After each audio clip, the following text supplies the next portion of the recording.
I'm starting. You're not sharing your screen. Thanks. I completely forgot. I have 3 screens. Thank you. Good afternoon, everyone, and welcome to today's session. And as you can see, we're having a one-of-a-kind topic because it's been a long time, months, or that we had a session on VBA. And we also have one of the best and most knowledgeable persons in this domain. And so we are really double fortunate that we're having another session on VBA. And we've got one of the best persons, in the world to take us on it. So I'm going to quickly just do the usual intro and get out of the way so that we can have. I usually remember him by JKP because that's the way he signs his software tools which I've benefited from. But Jan, Karel, Pieterse. Okay, so this session is brought to you by your BizEdge and MHS Analytics. It's a free to community session, so it's not like it's tied to any payment or anything. It's purely our own way. It started in 2020. Our own way of ensuring that people don't just learn. They also have like the way you go to universities and they have office hours. That's why we call it office hours. They have like a forum once a week where they can come together, listen afresh to something they've learned before, be aware of what is new. So that's the way it started. But just to again mention that if you have anyone in Nigeria who needs a training, data analysis, Power BI, financial modeling, that's our major business. And so you are supporting us by actually patronizing us. And most importantly, this is the approach we hold through in delivering our programs. We always keep that after training support and helping you to be aware of what is happening and making sure that you have an avenue to master what you have learned. Okay, MHS is the Canadian entity, so the same thing. And now to the most important aspect of the introduction. So our presenter today, our special guest, is Jan Karel Pieterse, and he's someone who has been doing spreadsheets when spreadsheets, were like hardcore programming. He's been doing it since 1988, and he's been running his own business, JKP Application Development Services, since 2003. I know in this slide I have up here, I didn't put the companies he worked for, but he's done a lot of projects for different companies across the world. He is based in Europe and in Netherlands, and he's done projects for companies across the world.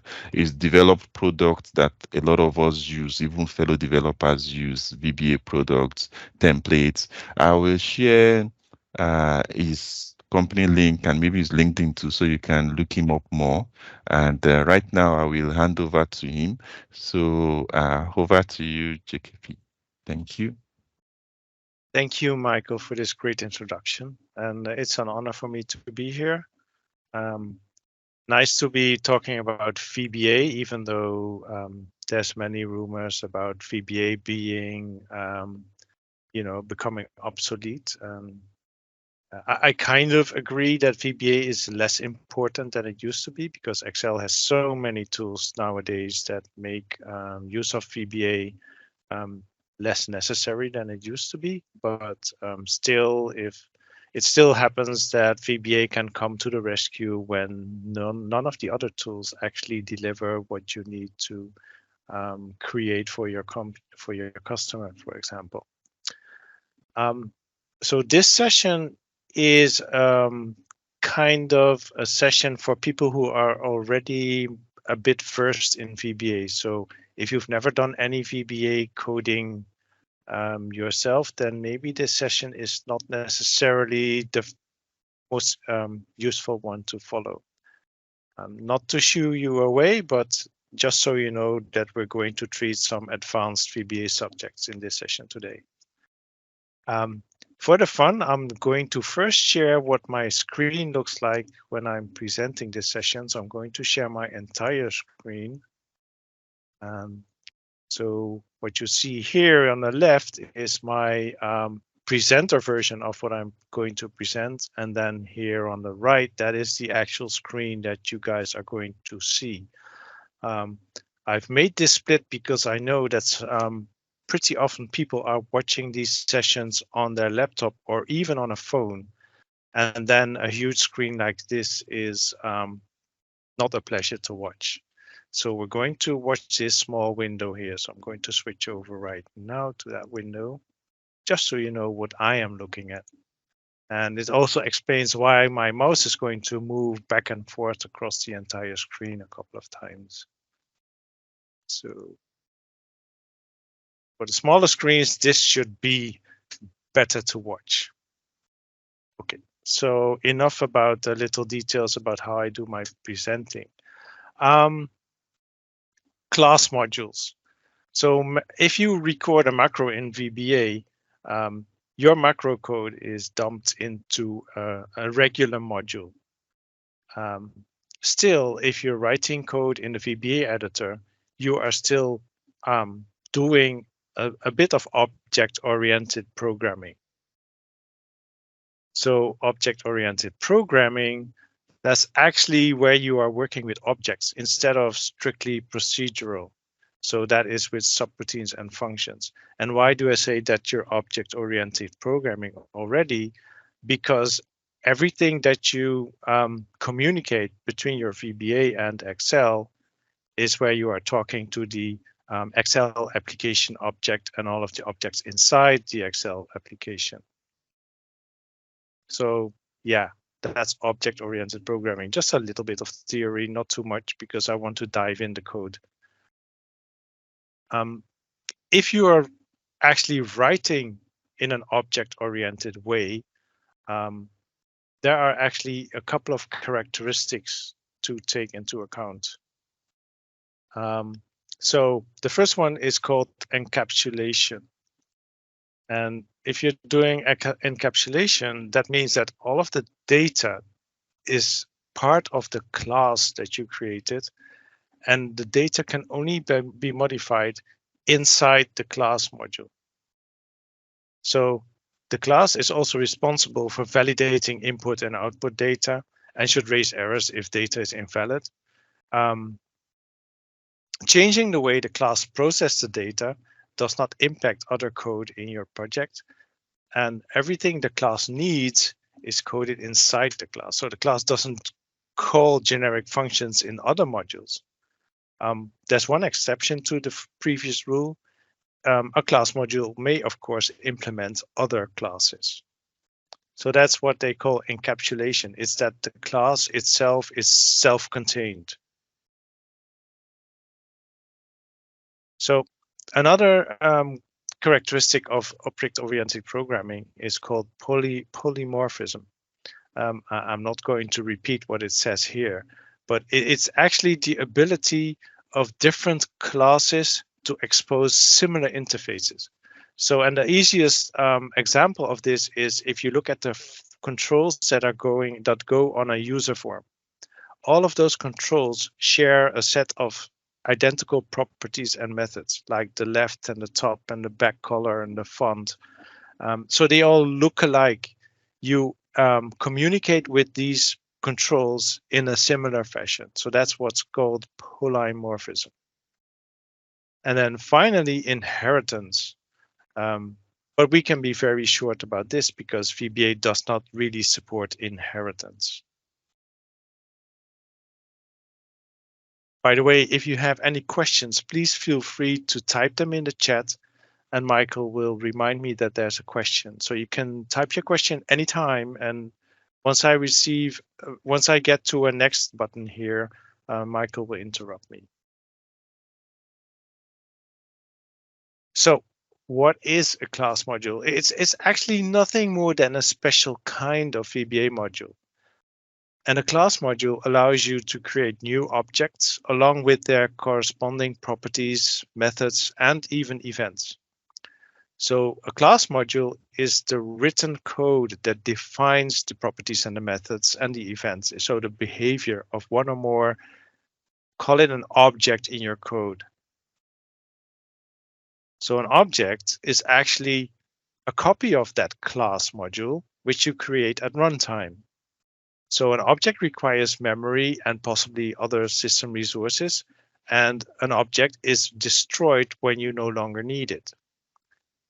So in short, classes are design time only entities, the ones that you create yourself as a programmer, whereas objects are runtime only entities. So a programmer works with classes, whereas the user works with the objects.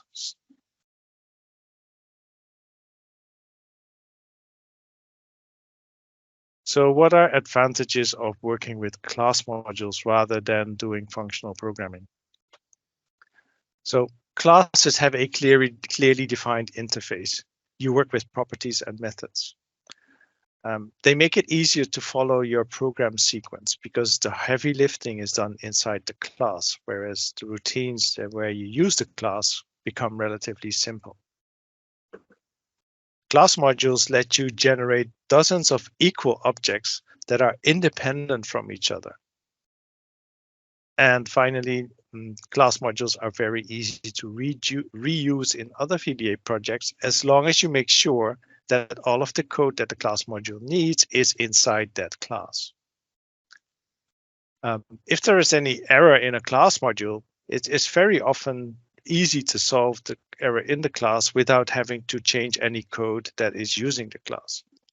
And finally, and maybe most importantly, class modules enable you to create event procedures.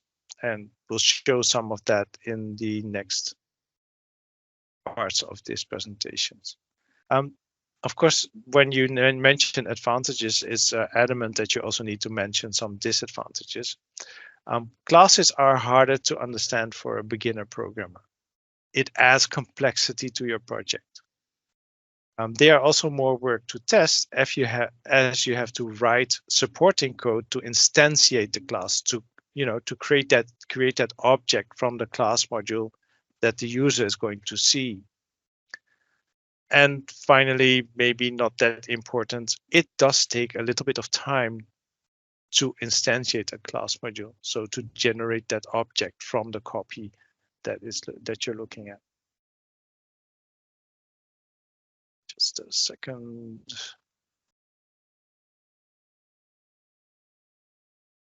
Okay.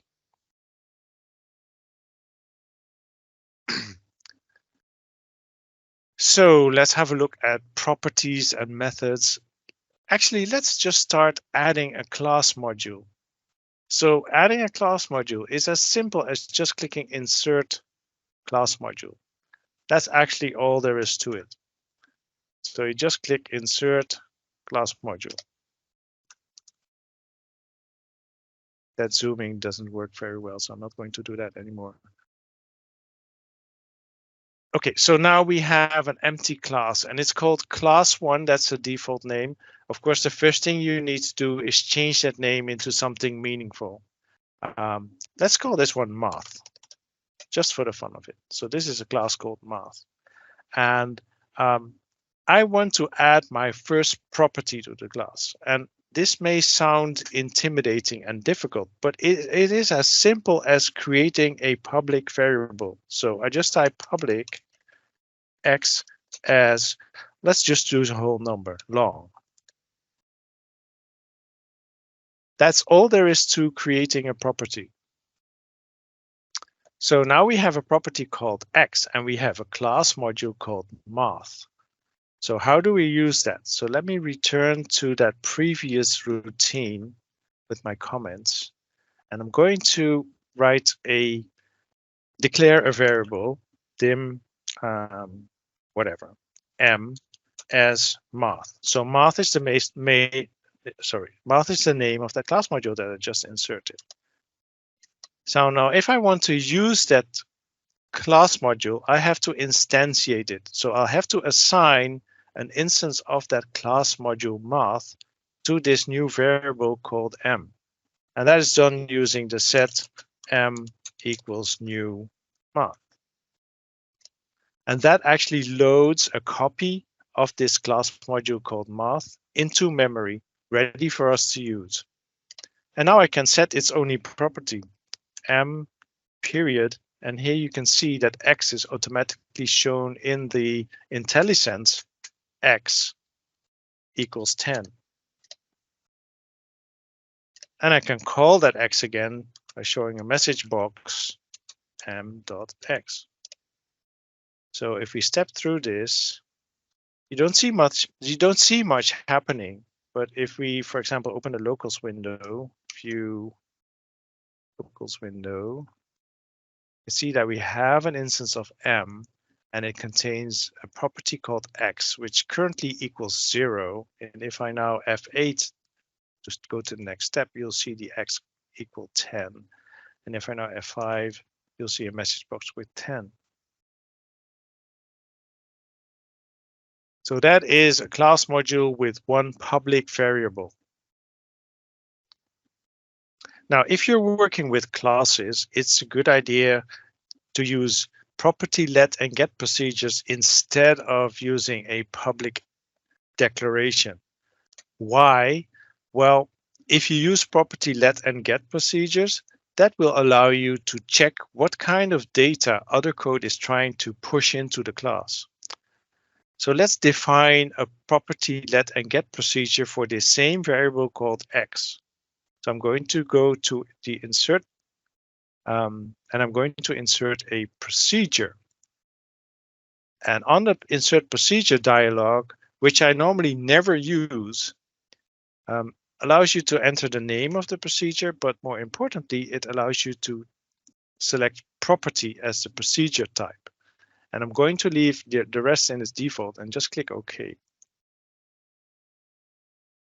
And here you see that all the typing on how to put that property get and let is done for you by that insert procedure dialog, which makes it easier. And so what this now needs is a module level private variable to remember that value for x. So I'm going to private, and I'll use the prefix m just to make, no, I'll just use an underscore x as long. Typing is not my forte while I'm presenting, so bear with me. Long. This is where you do something without thinking. So if I try to assign a value to x from my calling code, it's going to be pushed into this routine here. So this is where I would need to remember that private variable called mx. So I'm going to write mx equals v new value. And as you can see, when I called that insert procedure box here, it automatically declared a variant type to the input value for the X property let procedure, which means that this variable here can contain any data type. Of course, you could change this to long, because we already know that we want a long value and a whole number. But it probably, in many cases, it is more elegant to catch the input type here. So you can do stuff here like if is number v new value, then, and then do the conversion here. C and of course we need to do long. And then here you would need to raise an error because we have invalid input.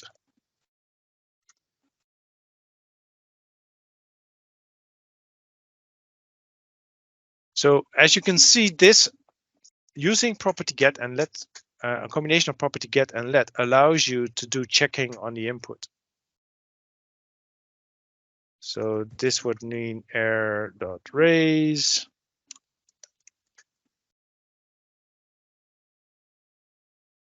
+2, and then you would mention that this is an error in the math class.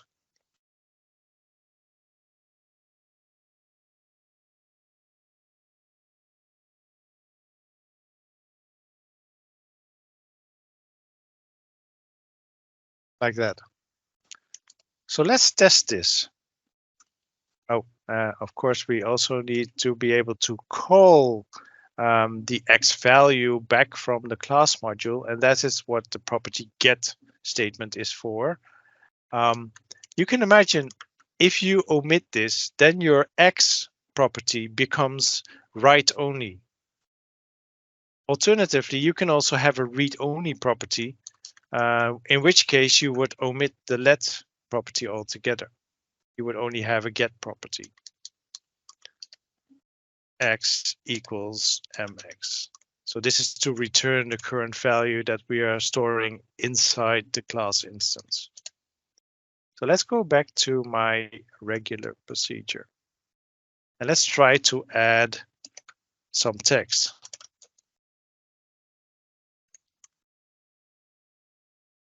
So it allows me to create a new instance of the math class.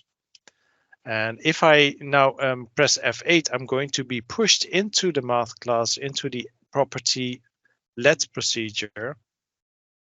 And of course, doing something by heart is not always a good idea. The proper function is numeric. So the first thing it's going to do is check whether what I try to enter is numeric, and of course it isn't. So I'm going to be pushed back, and it's going to raise an error inside the class module, which is going to give you this. So then it's up to the calling routine to handle the error gracefully.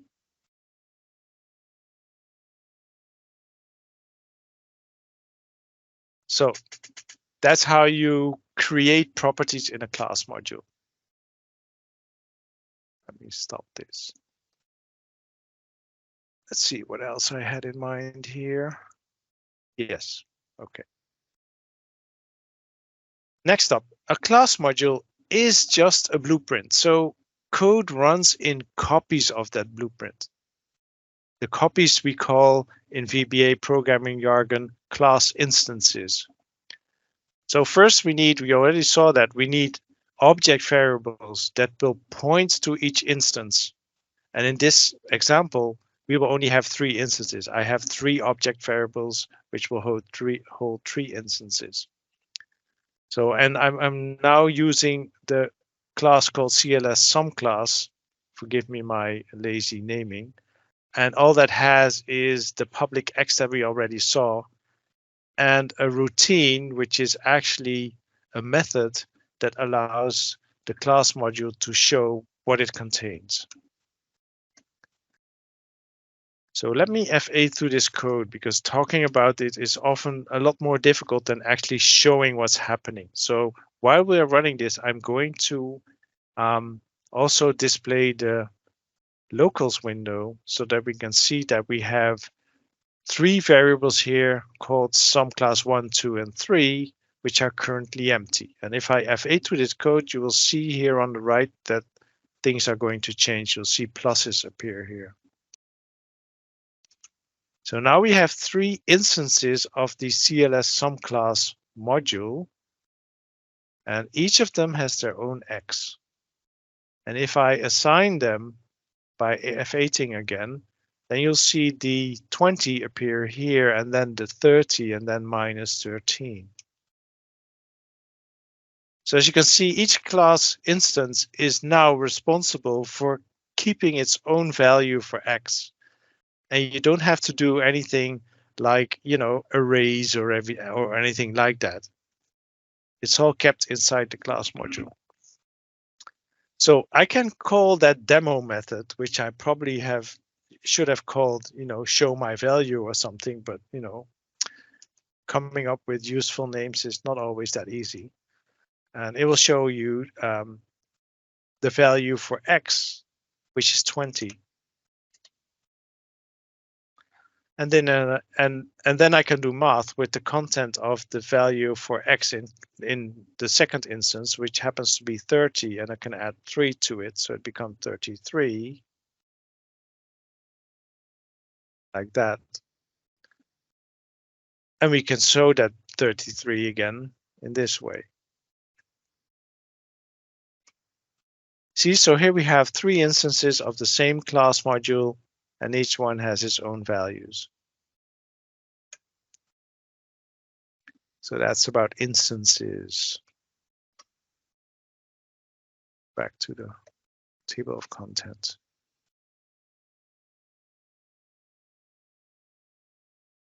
So far, I've only talked about simple things like how do you create a class module and how do you create a property inside a class module?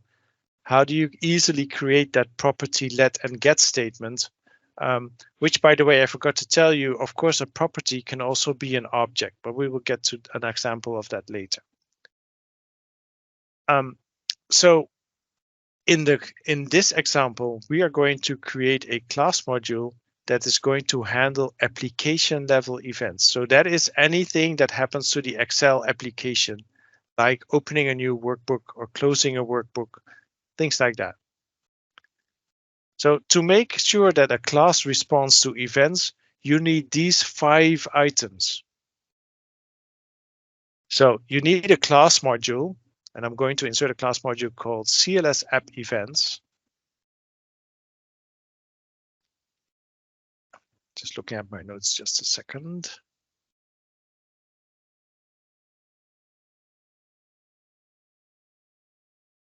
Then we need an instance of that class. So we need some code that will hold a pointer to that instance of the class.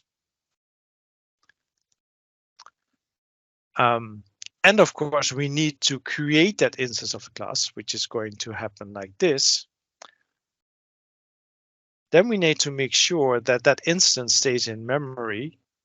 And finally, you need to set an object variable in the class to the object that you want to handle events of. So that's all a lot of theory. Let's jump into the VBA editor and do this.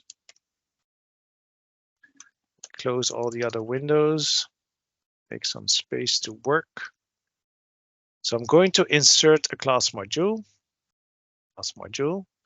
I'm going to call it CLS app events.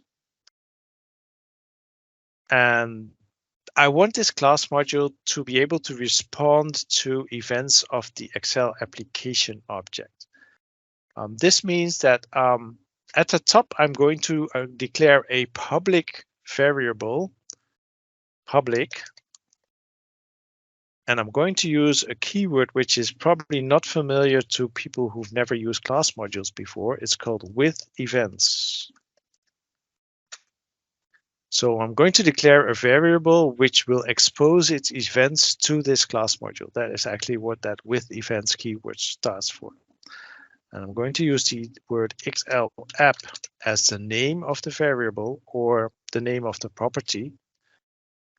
And then when I type as and hit the space bar, it's going to give me all of the objects that actually expose events to us.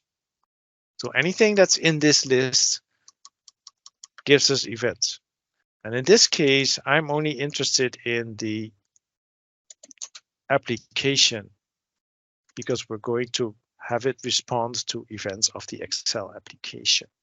So where do I find the events that now are available to us?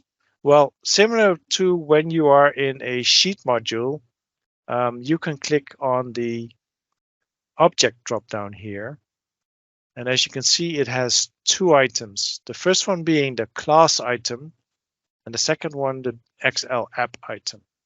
And if I click XL app, it's going to automatically insert the default event that it wants to expose to us, which is the new workbook event. Which is fine by me.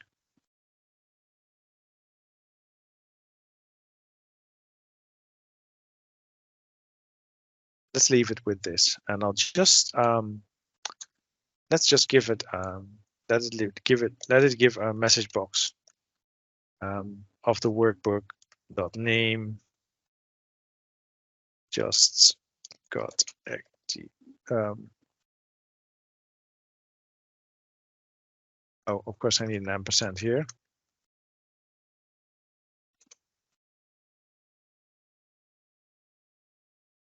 If you want to know which other events are available, of course, you will click the event drop down here, and you'll see all of the other events. And these probably look familiar to you because all of the events that you have in this workbook module and in the sheet modules are also exposed here, with the big difference that these ones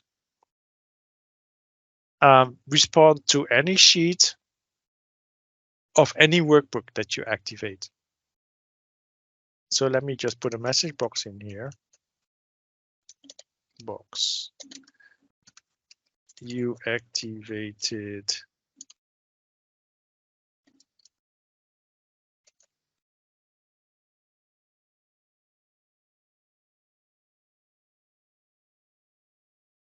oh, you didn't activate. This is actually the change.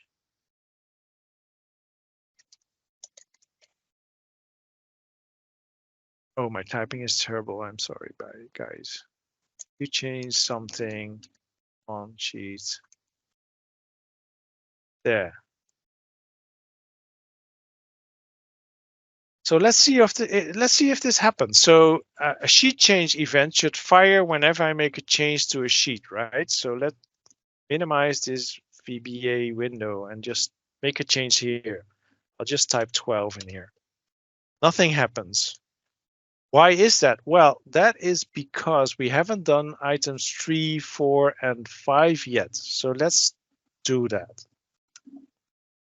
Let's go back to the VBA editor and go to that event class module, which I have prepared here. So we need an object variable to hold an instance of the class. And the best way to, so let's run through this here. So here we have that event, here we have that object variable to hold that instance of our CLS app events class module. And I'm going to create a new instance of that class, which is what this line of code does. And finally, I'm going to assign the application object to that Excel app public variable inside the CLS app events. I'll open that class again here. So I'm going to assign the Excel application to this object variable. So that is what this statement does. So now I'm here, and let's go back to the Excel window and type that 12 into the box again. And darn, nothing happens. Why is that? Well, nothing happens because we instantiated the class, we assigned the application to respond to the class instance, but then we reached end sub. And at the end of the subroutine, what happens is any pointers to variables get destroyed. So the class module is no longer alive when we reach the end of this subroutine. So to make this happen, we must move the declaration outside of the routine. So let's move that to the top of our module, right there. And now if we run this, and I'll just press F5 to run it at full speed, it's only 2 statements. If I now go back to Excel, type anything into this box, it's going to show me that message box with the typos and all that I just created. So it's now responding to a change in any cell on any sheet. So if I insert a fresh workbook, it's also going to trigger that new worksheet. See, I added a workbook and I had this event in the class module. Let me prove that to you. So if I open the class module, it's actually triggering the new workbook event. And if I now insert a couple of worksheets, any worksheet I add something to, it tells me that I changed something on sheet 3 or on sheet 1 or on sheet 2. And it doesn't matter on which cell I make the change, it's always going to respond. So as long as this variable inside event class, this variable here, as long as that variable stays alive, my event class is going to keep responding to adding workbooks, and making changes to cells. So as soon as I click on the stop button over here, it's going to reset all my variables and it will stop responding. So I've clicked the stop button, and now if I make a change to a cell, nothing will happen because my class module just got destroyed. I'm going to close this workbook here, get rid of it. So to summarize, if you want a class to respond to events, you need 5 things. You need the class module itself. Then in that class module, you need to create an object variable, which you define using the with events keyword. And of course, you can make this indirect. So you can add property set and property let get procedures to handle the passing of the object to the class, but that's for another day. Number 3, you need to instantiate the class inside a normal routine. And number 4, you need to make sure that that instance stays in memory for as long as you want the events to be handled. And finally, you need a statement that sets the variable inside the class to the object that you want it to respond to. So if you omit any of these 5 steps, your event class module is not going to work. All of these 5 are necessary to create a global event handler.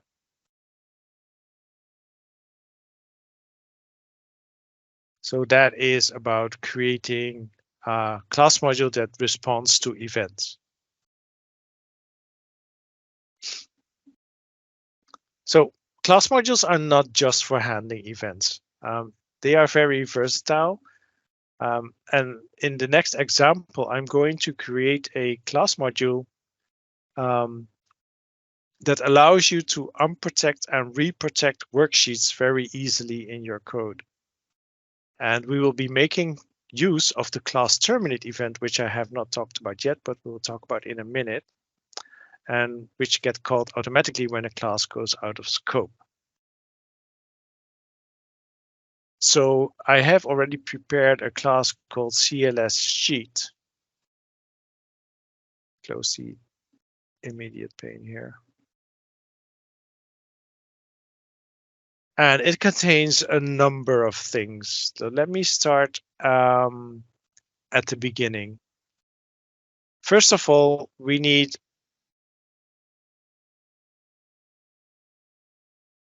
let me think. I've lost track. Just a second. Okay. First of all, I'll explain what we're going to use this class for and how it's going to work. So the idea is that in a normal routine, I can use 2 statements to unprotect my sheet, and then when that routine ends, the sheet is going to automatically be reprotected. So how is that put together? First of all, we have a property let and get statements to pass the worksheet to the class. And as you can see, rather than property let, which you get when you use that insert procedure button, we need a property set. And that is because if you're assigning an object, you always need to prepend that with the set keyword. So to demonstrate, if I use insert procedure and I would have wanted to create a sheet property, it will insert a property get and let procedure. So if you know that your object, the thing that you're going to pass is an object like worksheet, you'll have to change the let here to a set. Otherwise you'll get errors. So that's what has been done here already. So I'm going to pass the worksheet that I want to unprotect to this procedure here. And then once that has been done, I'm going to use the unprotect method and pass it a password. And if the worksheet is protected, I'm going to unprotect the worksheet. So what does that look like in normal code?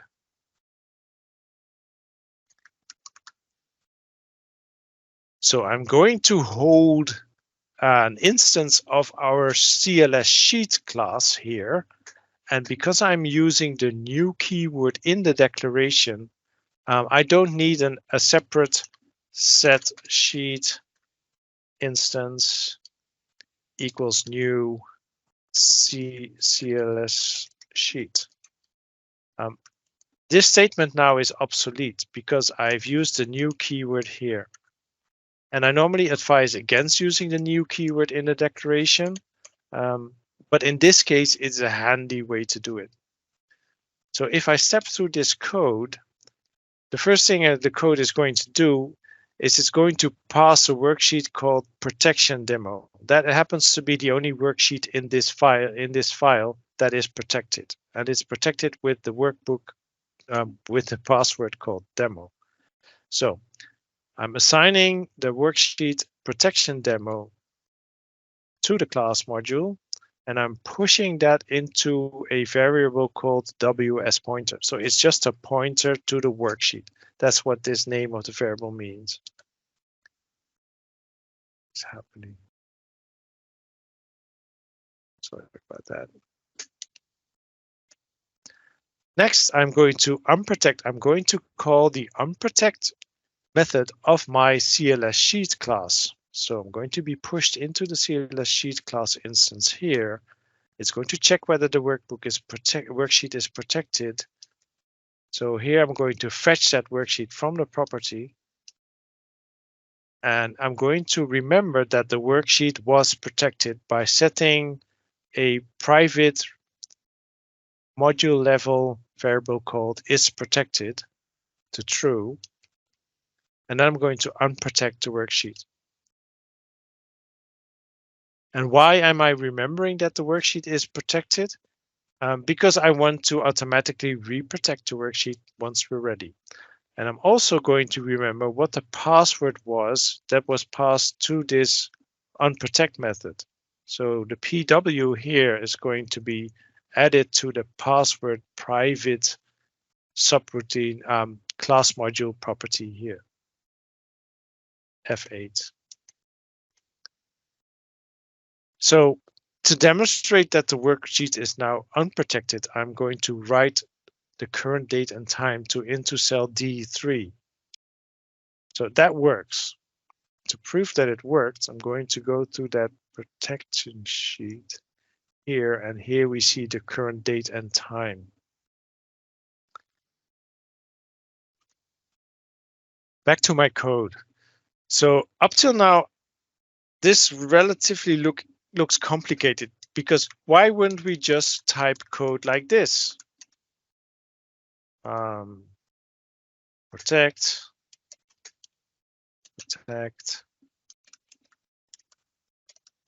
Right, this would work equally well.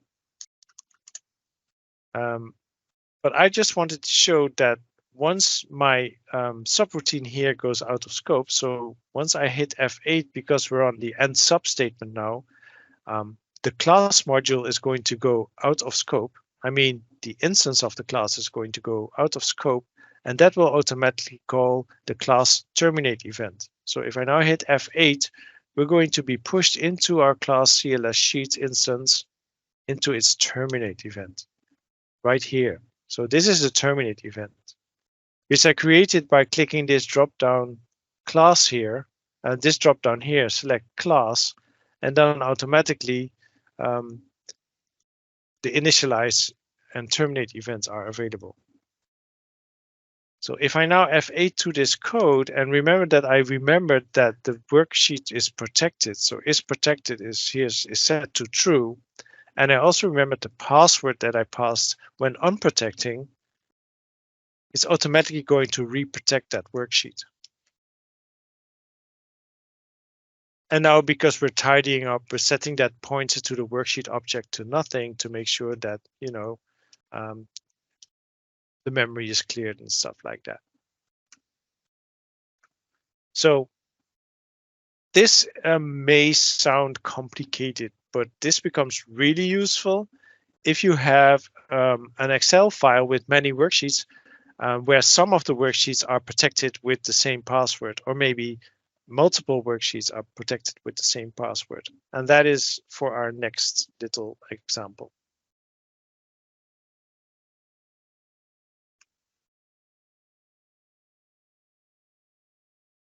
And that's about classes of classes.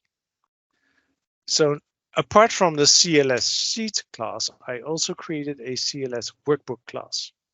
Let's have a look at that class.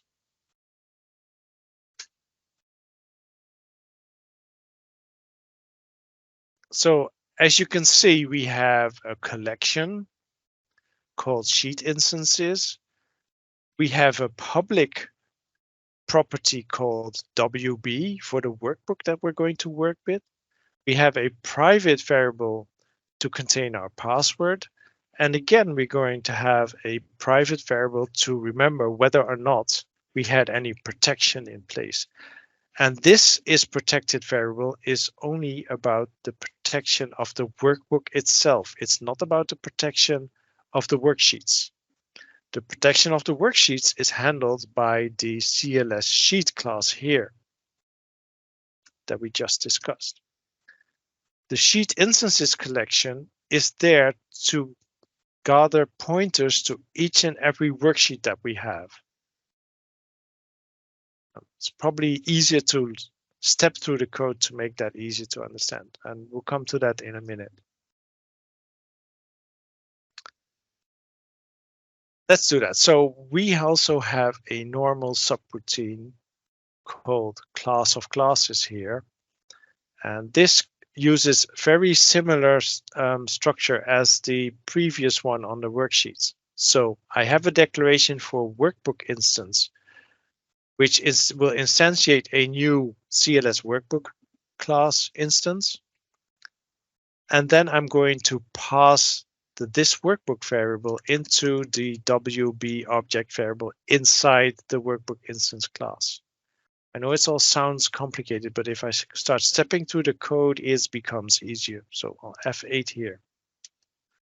And I'm going to show the immediate window, view immediate window. That's not what I meant. I mean, I'm going to show the locals pane. There, the locals pane. As you can see, the workbook instance variable currently contains nothing. So I'm now passing this workbook to it. And that gives us the plus here so that I can see what's in there. And as you can see, we have the is protected still false. We don't have a password yet, and there are no sheet instances. So let's call the unprotect method inside our workbook instance, which is a copy of the CLS workbook class, as I already told you. So I'm going to jump into the unprotect method. And that unprotect method gets one argument, namely the password. And that password is going to be used to first try to unprotect the workbook. So it's going to check whether the workbook is protected in any way. But it is not. So we're not unprotecting the workbook because it wasn't protected in the first place. Still, we are remembering the password because that might be important. Then we're going to loop to all of the worksheets inside the workbook. And for each workbook, we are going to instantiate a new instance of the CLS sheet class. So as you can see, sheet instance now gains properties. And I'm going to pass the current worksheet. So the first worksheet I'm going to pass. So this is a loop looping through all the worksheets in the workbook. Pass the worksheet to that class. Unprotect that worksheet if it's protected. It's not protected. And add that sheet instance to our sheet instances collection, which is at the top here. So our sheet instance collection is under the me keyword here. And now has one item.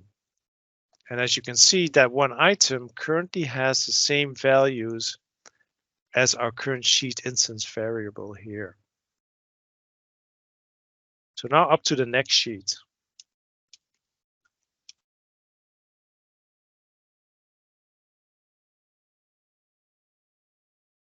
And another sheet instance has been added to our sheet instances collection, as we can see by expanding it here. It now has 2 items. So let me quickly go into the workbook class and put a breakpoint, in the sheet class, put a breakpoint here so that it stops once it finds its first worksheet that is actually protected. And I'm going to just hit F5 so that we get pushed into here. So we found that one worksheet that is protected, it's going to unprotect it here. Remember the password inside the class module and add that sheet instance class module to the sheet instances collection inside our workbook class. And that is probably our last worksheet in the set. Yeah, so let's have a look at what we have inside our CLS workbook class instance. We have sheet instances here. We have 8 worksheets, of which sheet number 8 is protected, and the other ones are all unprotected. So these did not have any protection. So only number 8 has any protection in there.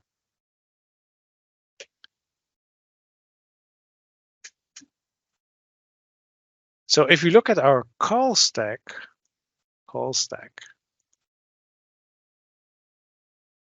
you can see that we are inside an instance of the CLS workbook unprotect method, which was called from module 5 classes of classes, the class of classes routine.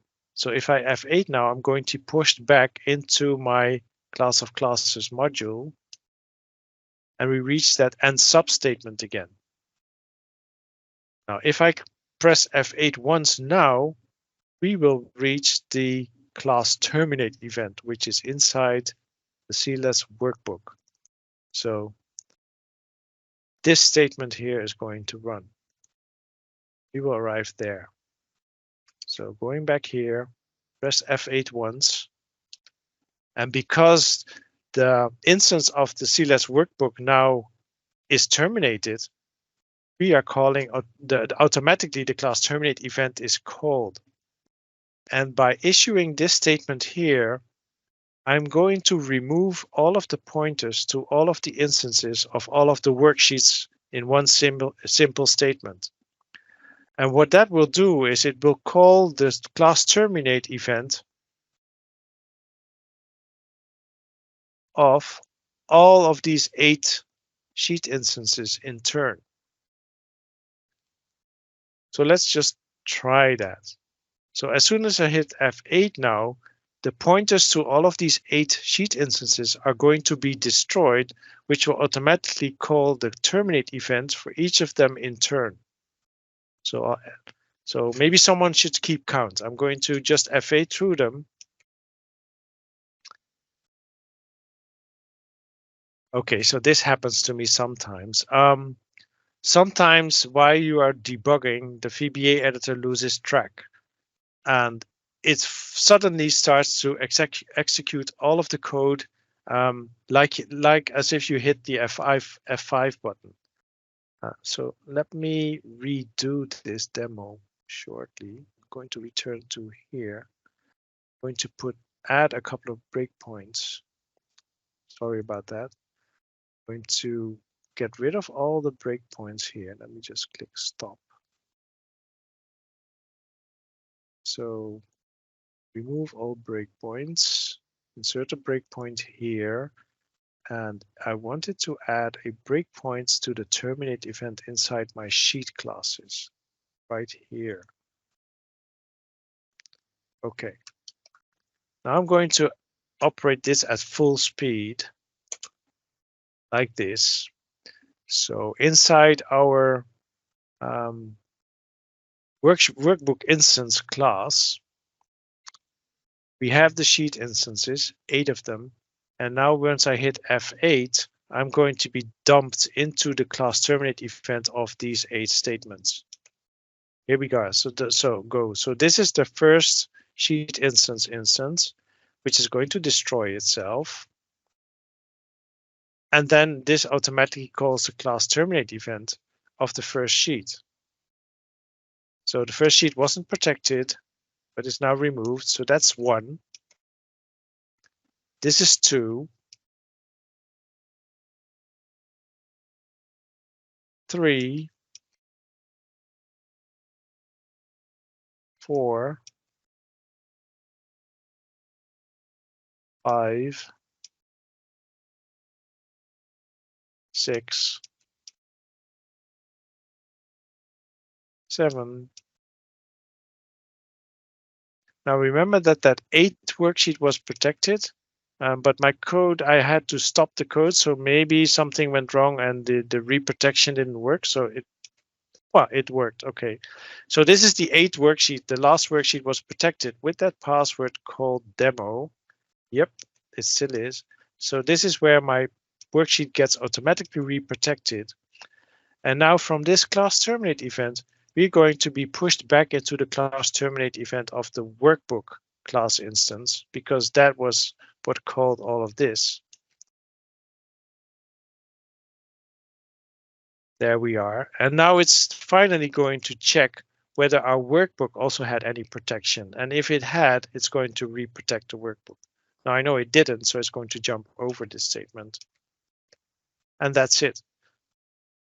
So why is this so useful?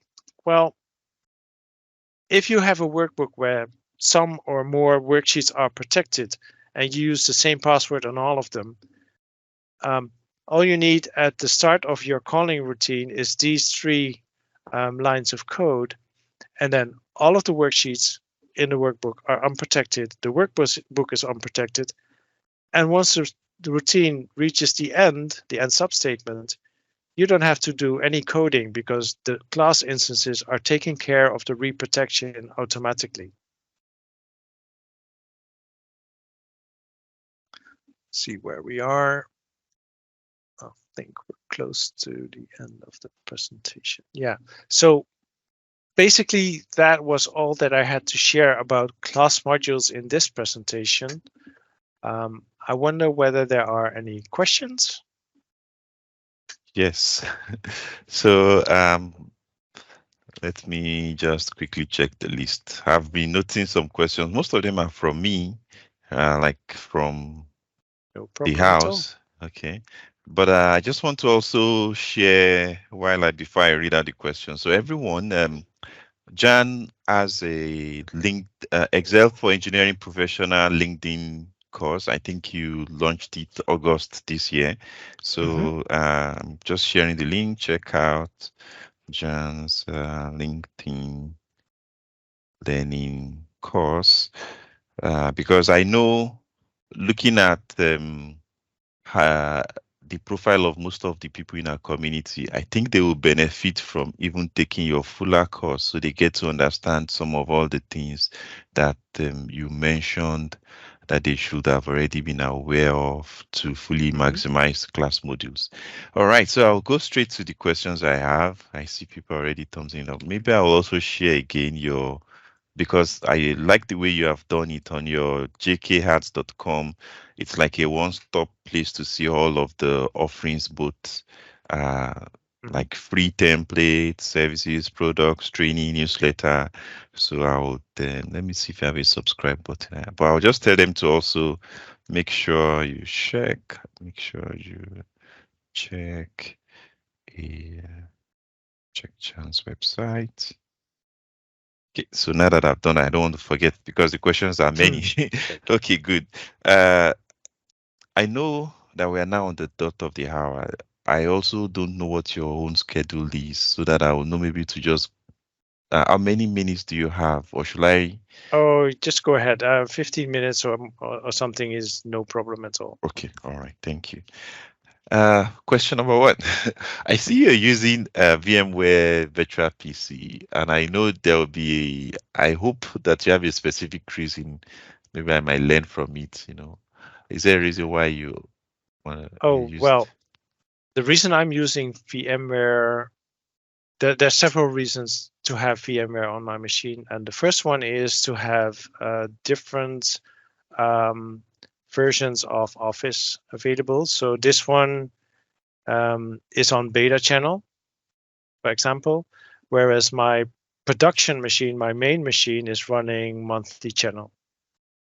And I get it. so that allows me to just fire up a machine with a channel that I want to use, and I can just start working rather than having to switch channels every time.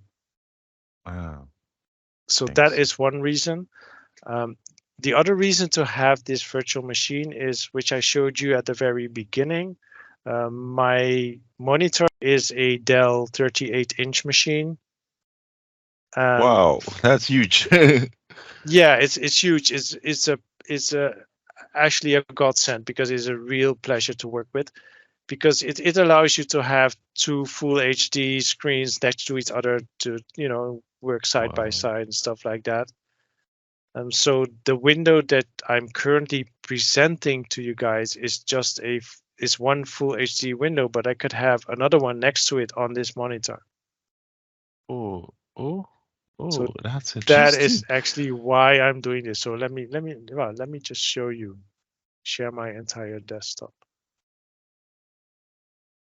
Yeah, I remember these. So this is the entire desktop. So I have my presentation here, so I can, this is the file I'm going to share with you guys, by the way. So I'm going to send this to Michael so that all of the audience can download the file if they want to. Okay, And thanks. you will probably see that there are some differences between what I was presenting just now and what's inside this file, because I cleaned up some stuff, and while I was presenting, I try and do that while I'm presenting to make it more dynamic and everything. But it Wow, also means that I make some more mistakes than I have in the file here. Actually, that's what we usually find enjoyable when we're listening to experts, because it makes it look like, okay, well, they do these amazing things. And then, like when you said, oh, you're making some typos in the typing, I'm like, okay, maybe, there's hope for me. There's hope for some of us that, Exactly. we don't have to always get it right the first time, as long as we are patient to know the quality of what we want, and maybe learning from you and others, we follow the right approach, eventually the final product will be amazing. So the second question I have, and if other people have questions, please put them in. There is so there's always this conversation around, especially amongst veterans like you, about optimization, performance, and there's one that I would like your opinion on as regards using arrays versus, doing this for each cell in a range, like cycling through a range versus trying to grab everything in a range as an array and trying to work on them on a. What's your own opinion about this? It depends on your project, and it depends on, especially on how many interactions with how many cells you actually need. So, for example, if you are operating on 100 cells and you're doing that, once every time a user clicks a button, then you can just, read the cell value one at a time. It's not going to be slow. The user is not going to notice. But if your code is going to grab all of the formulas of one worksheet and process all of them, that's where you need an array. So as soon as you have, as soon as you are in a position where you actually need to read values or formulas of hundreds of cells, that is where an array comes in very handy. Okay. So Thanks. in my daily practice, one thing I learned from user interface experts is that an important figure to keep note of is the frustration limit. And the frustration limit is the time. It's kind of a time threshold. If you exceed that threshold, the user is going to, start getting annoyed. The problem is that the actual time that an operation takes may become more annoying when that step needs to be done more often. So for example, to take Excel, if you are entering numbers in cells, many numbers, then any delay while you are entering numbers becomes frustrating very quickly. Whereas if you have a button that generates a report that is complicated, then it's no issue if generating that report takes 2 minutes, because you're probably saving the user 2 days of work with one click of a button. So it's no issue at all if it takes 2 minutes. So it's a good idea to keep in mind what is the frustration limit when the user is going to use this application of mine. If you have a really complicated operation that starts from the click of a button, then it's not necessarily an issue if that complicated operation takes a minute or two. But if the user has to click that button 10 times a day, then it becomes frustrating, because 2 minutes times 10 is 20 minutes. That's a long time to waste. So that's just an indication to help you decide, do I need to optimize my code for speed or not? Okay, I think I like that approach. So, okay, let me go on to the other questions. And I see someone has raised his hand. Oh, great. Let me quickly do that. That's okay. So, Anthony, I'm going to make you a presenter, and I've done that. So you can unmute and you can directly speak. Hello, and thank you for the presentation. So basically, I work in a semiconductors company. So basically, there is a lot of engineers, and for some reason, engineers seems to really like Excel over other tools. And looking at your presentation and what you just said about the frustration limit and everything, so my question is that I'm actually pushing a bit against Excel. I'm more like Power BI and stuff. Could you explain why is that people in the engineering field are so fond of Excel, and is this a bad thing? And how I'm deviating a little bit of your presentation, but it's just something that just boggled me a bit. So don't worry. Yeah. So what type of engineers are we talking about? Are we talking about engineers like chemical engineers and mechanical engineers, those kind of? It's more like mechanical engineering. Like actually, they are called field application engineering because they are basically helping people to design product with microchips or semiconductors. So that's kind of engineering. I got it. Yeah. Well, I mean, I think Power BI is a very powerful application if you are working with a lot of data. If you need to present analysis of how your production line is running, how your finances are doing, stuff like that.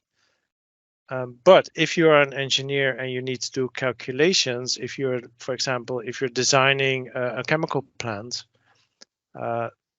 then Power BI is useless, because you're actually doing design calculations with usually intricate formulas where you, for example, you design, I'm a chemical engineer by education, which is why I come up with these examples.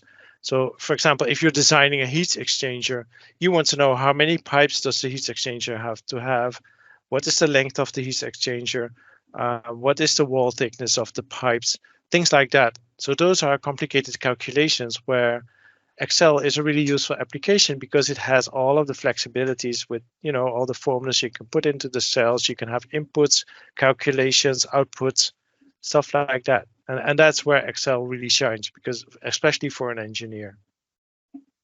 Does that answer your question in any way, Anthony? Yeah, I understand more. And thank you. You're welcome. Thank you, Anthony. And I've got another one, a big one, because I know you're the only person I think who's been in both sides to a very deep end. So it's, what do you think about VBA and as against Office.js? So if let me not put words in your mouth, just let me leave it that way. Yeah, well, let me share my screen just a second. Let me just go over those 15 minutes, which is not a problem at all. So we all know Excel, right? We're, Excel guys amongst each other, so we know Excel. So to start programming in Excel, let me close the presentation and just open a new workbook. All it takes to start programming in Excel is Alt F11, right? And then insert a module. And then you can just start typing.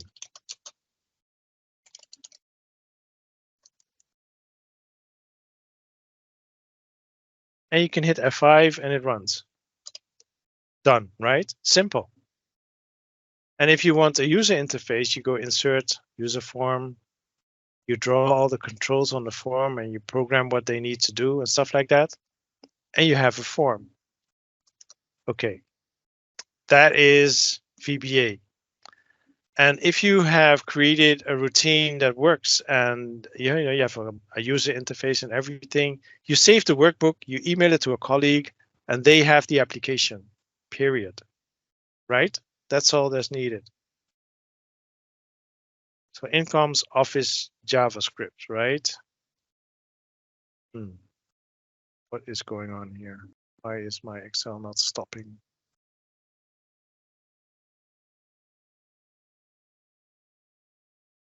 Get rid of Excel.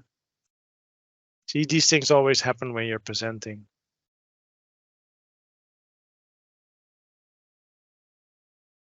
First problem, how are we going to program? We need a programming environment. So you can have Visual Studio for, or what I use is Visual Studio Code. Now, if you open up Visual Studio Code,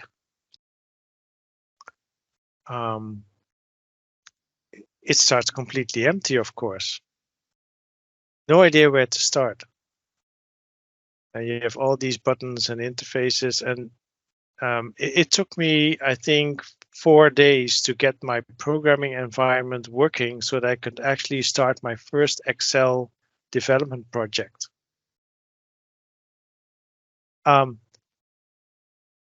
Office.js is written in TypeScript.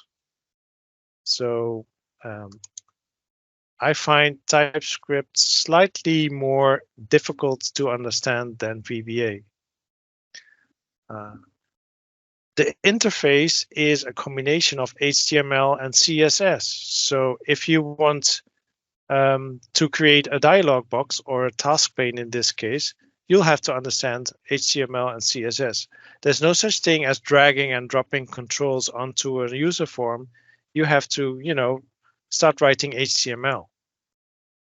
And you need to start understanding CSS to, make sure that everything actually looks the way that you want it to look.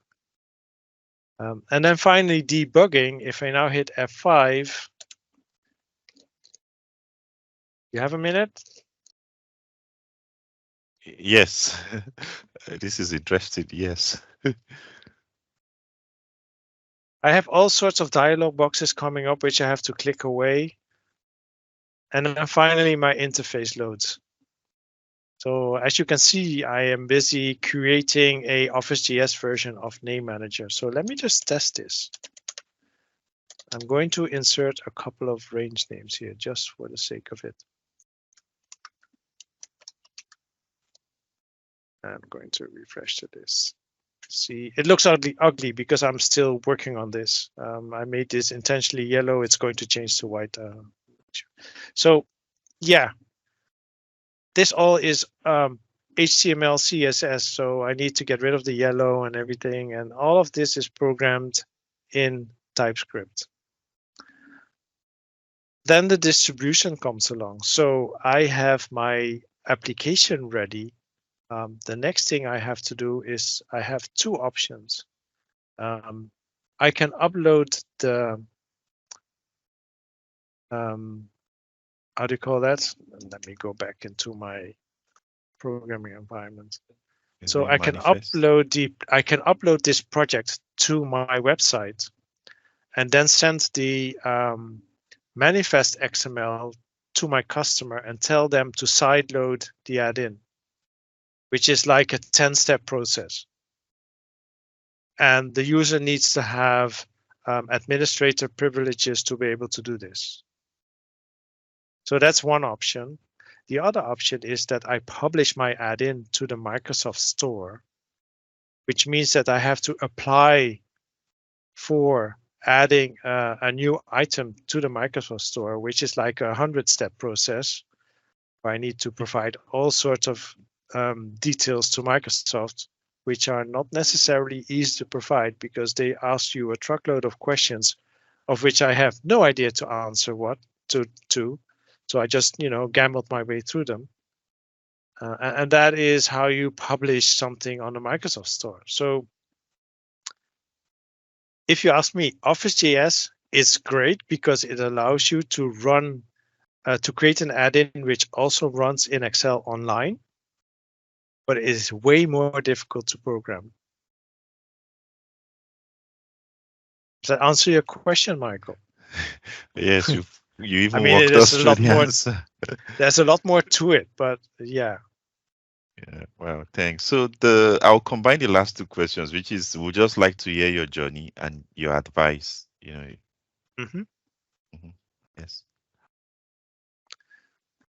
Sorry, my journey of becoming an Excel expert. Yes, yes. In fact, like it would be nice to even hear from the beginning. When Excel is not what it is now. Or what. I gotcha. Well, I started as a chemical engineer in 1986, actually. So as a chemical engineer, I worked at the research department of a chemical corporation doing research in polymer processing. So you have to do stuff like optimizing the production process. So you have all this data and you need to create graphs. And my boss had the department computer on his desk. And on that department computer, which at the time cost $15,000, which was an IBM, I think it was an IBM XT or something. It already had a hard disk, which was really, really fancy. There was this application called Lotus 123. And that application allowed you to type in numbers in cells, and then you could press a couple of buttons and it would create a line chart for you. So that was my first acquaintance with spreadsheets. So yeah, and I really liked them. So we used Lotus 123 for like, I don't know, 5 years or something like that. And then somewhere around 1993, I think it was, we switched over to Microsoft Office. And that's when I first used Excel. Excel 5 it was. And that was the first Excel application that had VBA code. That allowed you to code in VBA. You had to write the code in a VBA code worksheet. So there was no VBA editor back then yet. And that allowed me to create tiny applications for the operators in my department who were doing experiments for me to make it easy to enter their data, the experimental results into a spreadsheet. So I wrote a little bit of macro code so that the data was checked and everything and stuff like that. So that was when I started to do a little bit of VBA programming. Long story short, I would say about 10 years after that, doing all sorts of different projects. The project that I was working on at that time was stopped and I was laid off. And I had to make a decision, am I going to continue being a chemical engineer or am I going to work with spreadsheets all the time, which I actually enjoyed more than doing, chemical experiments and things like that. So that is when I started my own business back in 2003. And so here I am 20 years later, still doing that same job, which I enjoy very, very much. Wow. Your advice? Well, on what question do you want advice, Michael? I know it's looks broad, but say let's say a version of you that is just starting career now, someone who stumbling into this by virtue of what they do and also loves these Excel, love data analysis, and how can they be successful in using it to create value, especially now that there's a lot of noise. There's there's so many things everybody wants you to learn, and sometimes they make it look. Yeah, I get the idea. Well, let me put on my hat of chemical engineer, and I just left college. If I were to give myself, my younger self advice, I would say go over to my LinkedIn course and do that Excel course for engineering professionals that you linked to in the chat. Because it is a beginner Excel course which gives you pointers. So it gives you entry points like, okay, you have this task as an engineer to maybe analyze your data. Where do I start with Excel? Which options does Excel offer? So if I'm going to put off my hat as an engineer and I'm looking at any beginner professional that's just from college, many education institutions do not teach Excel at all. There are some, but many don't. And so usually what happens is you get that small computer and you get this task to maybe, analyze the financials of your company. And your boss probably says to you, okay, well, you have Excel, go ahead and analyze them. And that is when you get, into trouble, because where do you even start? And my advice is, well, if you enjoy watching video, start looking at YouTube and, visit the channels of people like, well, maybe, Michael, you and other colleagues, Astu Soleil, and there's many, many, many other people that have great video content on YouTube around learning Excel. But get yourself a training, because, learning it all by yourself is a big waste of time.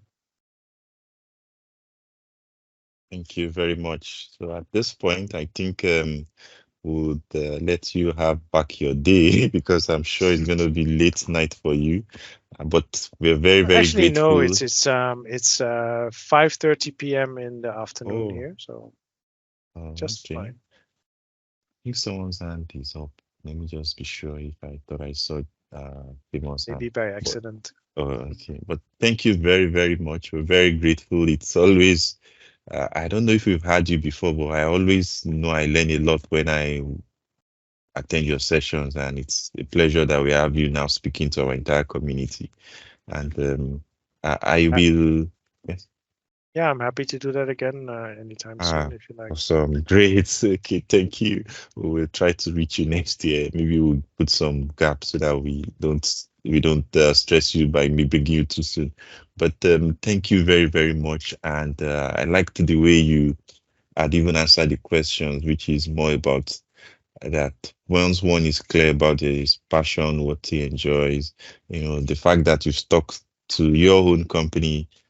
This is 20 years plus, I think, because by next year it's going to be 21, and you keep going strong and you're doing amazing things. You're doing things that are completely new. There are so many tools you built that there are no alternative for.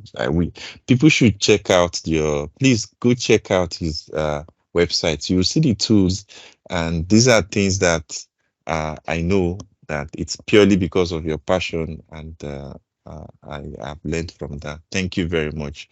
And I'm going to end this session now. To everyone who has been part of today's session, thank you very much. Thank you for staying to the end. Jan, I've sent you via LinkedIn, I think that's the easiest, the snapshot of where we were, the full, when we had like a count of participants. Okay. So that might be easy for you to use. Thank you very much, everyone. And have a wonderful week ahead. Thank you, Jan. Yeah. Thank you, everyone. Bye. And enjoy your holiday season. Huh? Yeah, that's true. Thanks. Okay, bye.